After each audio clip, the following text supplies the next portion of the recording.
पत्रकार बंधुओं का बहुत बहुत स्वागत करता हूं, बहुत बहुत धन्यवाद करता हूं बड़े अच्छे तरीके से कवरेज की और बहुत सारी चीजें आप लोगों ने पूछी।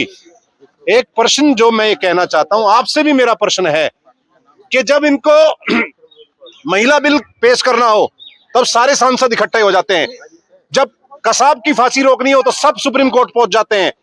आज ब्राह्मण और श्रमणों की बात होती है, यूजीसी एक्ट होता है, तो मेरे समाज के सांसद दिखा दो कितने पहुंचे हैं राष्ट्रपति के पास। प्रियंका चतुर्वेदी भी बाद में आई है।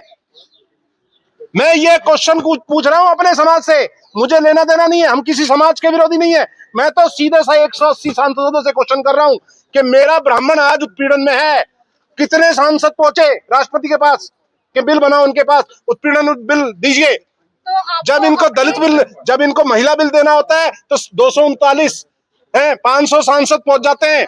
लेकिन जब सवर्ण समाज का या ब्राह्मण समाज का उत्पीड़न होता है तो एक भी सांसद, दही जमा हुआ है इनके मुंह में। हमें क्या केवल एक वो गऊ बना के छोड़ दिया कि सड़कों पर वो गऊ घूमती रहे? क्या लगता है? मैं क्लियर कह रहा हूं, ये 2027 में भी इनको खामियाजा भुगतना पड़ेगा। मैं कांग्रेस का प्रवक्ता भी हूं, लेकिन साथ ही साथ मैं ये चेतावनी भी दे रहा हूं कि मेरे समाज के लोगों के साथ अगर उत्पीड़न हुआ तो बेशक से 100 कोस नोटिस दे दे आज राहुल गांधी, मुझे इस बात का फर्क नहीं पड़ता। लेकिन मैं सिर्फ एक बात ये कहना चाहता हूं कि मेरे समाज का उत्पीड़न होगा तो मैं खड़ा रहूंगा। सर, आपने सांसदों की बात करी, क्या जी। लगता है कि वो इस वजह से नहीं आवाज उठा रहे कि उन्हें अपनी कुर्सी की चिंता है? नहीं, कुर्सी की चिंता दी किसने, कुर्सी दी किसने? आप ये देखो ना, 1980 में ये आपकी जनसंघ उससे पहले बना, जनसंघ का झंडा किसने उठाया था? अब बताइए।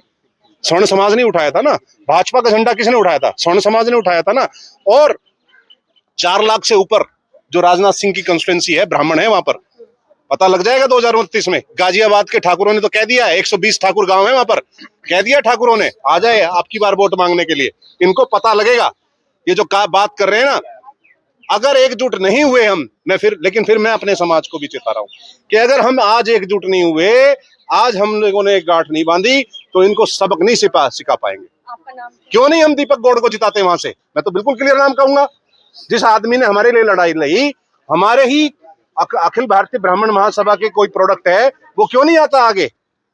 कोई एक व्यक्ति भी आज आप चंद्रशेखर रावण की बात करते हैं, उसकी एक तारीफ कर रहा हूं मैं, भले ही वो हमारे खिलाफ हो, लेकिन एक व्यक्ति जो है वो खड़ा तो है। आज हमारे अखिल भारतीय ब्राह्मण महासभा से या दीपक गौड़ की पार्टी से कोई जीत करके जाता तो संसद में खड़ा होकर के बोलता, खुलेआम बोलता कि मेरे लिए एक्ट बनाइए। तो ये बात है भाई साहब, ये हमको समझना पड़ेगा। आपका नाम? विवेक शर्मा, राष्ट्रीय महामंत्री सारस्वत।